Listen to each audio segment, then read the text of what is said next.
DKM itu kan, ini kan kasus ini kan katanya gara-gara DKM berkurang pendapatan negara. Ya, karena biaya waktunya lebih kecil. Pertanyaan saya, apakah dengan mengimpor DKM terjadilah proses produksi? Ya, terjadi proses produksi, kemudian terjadilah rekrut pegawai karena PPH perorangan, terjadilah pembelian barang karena PPN, terjadilah pajak penghasilan, dan negara akhirnya mendapatkan pendapatan tambahan di luar biaya masuk DKM. Sebagai contoh, saya mau kasih di Bapak dulu. Ini bukan fakta, saya hanya nanya pendapat Bapak.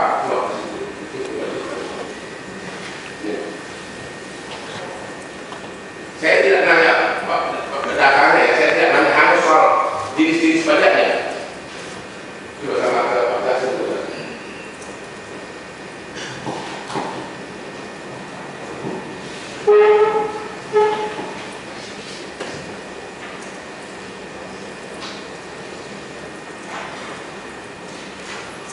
Coba ahli juga dikasih. Coba pertama ahli baca dulu sebelah kiri, yaitu GKF, GKP, yaitu biaya masuk atas hantu. Kalau tidak di jurusan yang istilah hantu ya? Oke. Dari istilah lebih tepat. Istilahnya barang fiktif. Sebelah kiri lebih tepat itu. Barang fiktif, ya. Coba, inilah yang menurut jaksa ada 550 miliar katanya biaya masuk dari barang fiktif yang tidak pernah ada. Sebelah kiri, Anda jangan mengatakan itu tidak bisa dihitung kalau barangnya berbeda. Berarti parah sudah kuat. Oke, setuju Pak? Setuju ya? Setuju, ya setuju. Sekarang kita di sebelah kanan. Kalau tadi kan DKP, kan sebelah kanan. Sebelah kanan itu adalah dengan mengimpor. Tadi kan jaksa kan dia bilang DKP hilang kesempatan negara mendapatkan biaya masuk itu kalau DKP. Nah, sekarang kita lihat sebelah kanan. Negara benar nggak hilang kesempatannya kalau memakai DKM? Ya, coba lihat di sebelah kirinya, di sebelah kanan. Dengan mengimpor DKM, ada PPH pasal 25, PPH pasal 25, PPH pasal 21, kemudian setoran PPN, ya, belum lagi rakyat jadi dapat. Kalau contoh dan saya tidak akan nanya kepada angka ini, ya, saya tidak nanya. Coba benar nggak hanya dari segi normatifnya dulu? Normatif cuma itu daftar normatifnya itu. Intinya dari bukan datanya, bukan DKM yang diimpor, nilai tambah dan yang disebutkan ada komponen-komponen sebagaimana disampaikan dalam lembaga yang kelima itu benar. Disesuaikan secara normatif, kalau orang mengimpor DKM maka kelanjutannya negara akan dapat PPH 21, PPH pasal 25, 29 badan, belum lagi PPN. Karena barang ini kan diproses, butuh karyawan 1000, butuh box, butuh ini. Akhirnya semua menimbulkan pajak. Pertanyaan saya tidak menanyakan angka-angka di samping, karena menurut angka di samping malah negara untung. Coba di halaman terakhir, kalau kita hitung angka, nanti kita akan ngomong itu. Kalau kita pakai angka fiktif dari angka hantu tadi, angka fiktif, tetap tadi kan dibilang kerugian negara 580 miliar. Kalau kita pakai itu, tetap negara masih untung 137 miliar. Tapi karena Bapak bukan ahli, bukan fakta, maka saya akan tidak ada fakta. Coba lihat dulu urutan kewajiban pajak yang menimbulkan income bagi negara, kalau akibat mengimpor DKM. Benarkah itu Pak yang coba di halaman pertama ada PPH pasal 25, pasal 21, ada di situ PPN segala. Benar itu istilah-istilah pasal itu? Benar ya? Jadi Anda setuju dengan mengimpor gula mentah DKM, maka begitu banyak pendapatan negara yang timbul. Anda setuju ya? Nah, jangan dia angkanya, hanya itu dia ada, hanya jenis pajaknya ada. Apa yang harus kalau orang memproduksi barang pajaknya apa ada di situ semuanya. Baik, silakan ahli, mau diterangkan.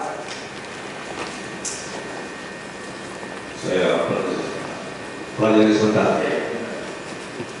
Bapak hanya lihat itu aja untuk pasar-pasarnya itu kan ada kan halaman 1, situ kan ada PPH, situ kan ada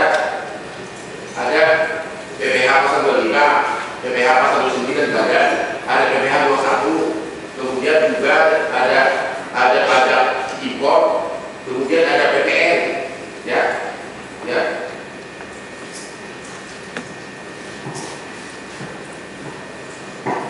Dan total semuanya itu untuk kita ada di sini 717 miliar. Tapi saya tidak nanya angka.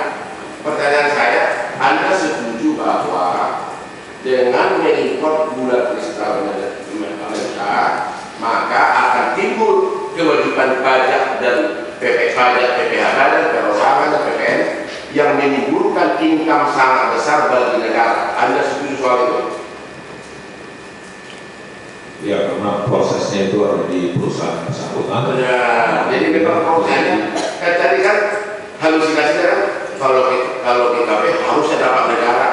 Itu fiktif. Ini tidak fiktif, ini nyata. Negara dapat. Ya, jadi negara malah untung. Oke. Pertanyaan berikutnya adalah saya tidak tahu apakah Bapak tahu atau tidak. Ini adalah kejutan terbesar sejak Pak Prabowo menjabat sebagai presiden.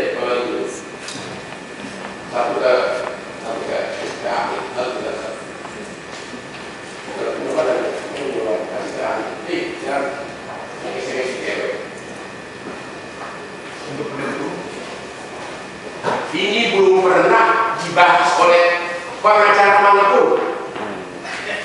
Belum pernah dibahas. Dan ini adalah proyek dari Bapak Prabowo begitu dia jadi presiden. Undang-undang nomor 1, tolong baca di pasal 4. Baca pasal 4. Ya.